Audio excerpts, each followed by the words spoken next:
Good morning, students. Today we are going to start with the next topic from your PC Ren grammar book. Before we start, let me give you a brief introduction about the chapter, the sequence of tenses.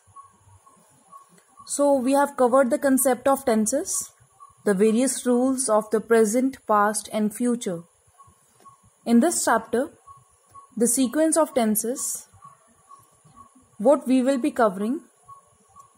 In order to use tenses correctly and meaningfully, one has to remember a couple of rules that we have already done. These rules govern the usage of tenses and they are known as the sequence of tenses or the agreement of tenses. Clear? To simplify it, let me explain you few rules which are covered.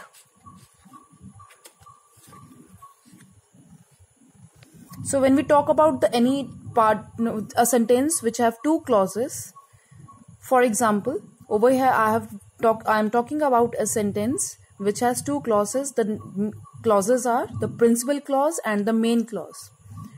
What is the principal clause and what is the main clause? Taking an example, for example, the first sentence is, you know that the story was not true. So what you know? That the story was not true. So this is the main clause in the sentence and the principal clause is you know. Clear? So the sentence has two parts, principal clause and the main clause. So in the sequence of tenses, what are the various rules which are covered? The first rule is a past tense in the principal clause is always followed by a past tense in the subordinate clause. That means if in the principal clause we are using the past tense, then in the subordinate clause too, we will be using the past tense. For example, I found that she was out of town. So over here, you can see which is a principal clause. I found out. So over here, what is the tense used? Found. Verb is found and it is in the second form. That means it is in the past tense. So I found out that she was out of town. So I have used past tense over here. Similarly, I have used the past tense in the other clause. Clear? But what are the exception to this rule? The first exception is in case of universal truth. If in the universal truth, the subordinate clause or the principal clause, if the subordinate clause is in the present tense, then in the principal clause would be in the past tense. Taking an example, the children were taught. So over here, what is the tense used? Were taught. That means it is in the simple past. So it is in the past tense. What the children were taught? That honesty is the best policy. So over here, honesty is the best policy. It is the principal clause. Clear? This is the main clause, that honesty is the best policy. So over here we haven't used the past tense. Why so?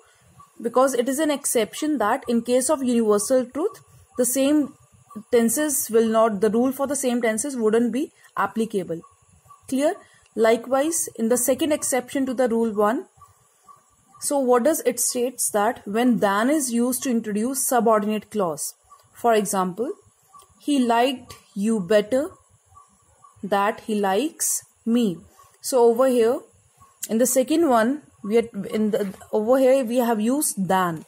That means we have made the comparison. So if the verb is in the past tense in the principal clause, it may be followed by any tense. Clear?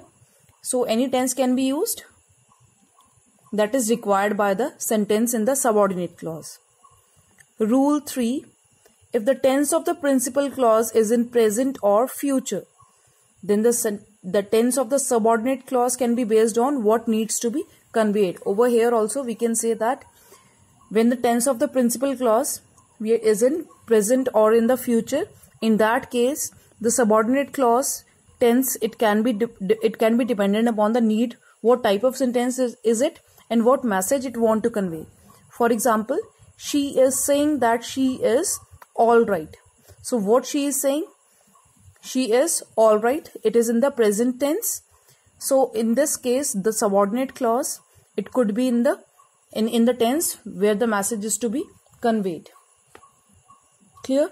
Then talking about the next rules.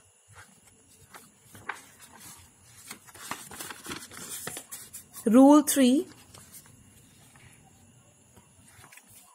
If the principal clause is in the future tense, then the subordinate clause will not be in the future tense.